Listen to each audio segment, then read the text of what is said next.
If you don't know what you want out of life, if you don't know what you want this year, you won't get it.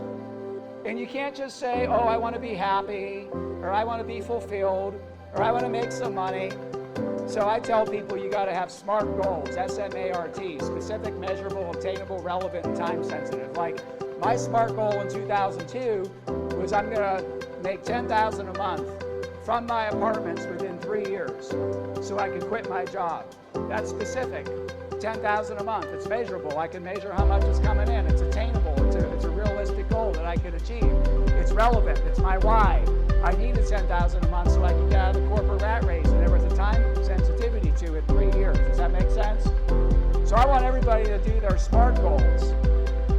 What are you going to accomplish this year? And if you're in real estate or apartments, I tell my apartment mentees, there's 5 things. There's number of deals. How many deals are you going to do this year? If I asked George and his team, they would probably have a target. If I said, what's your 2023 goal? One property a month, 3,000 units. See, one property a month, 3,000 units. They know this stuff. I ain't making it up. So, and that was the next question. I was going to say, how many deals and how many doors? He said, one property a month, that's 12 deals and 3,000 doors. So they have a deal target, they have a door target.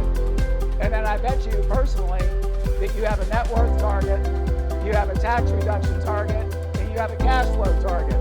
Those are the big 5 KPIs. So everybody write that down and make sure you have targets for deals, doors, your net worth, your cash flow, and your taxes. And if you don't understand how owning apartments helps you save tax, helps you make cash flow, and helps your net worth go up, then you need to learn from someone like me or George or somebody that teaches it.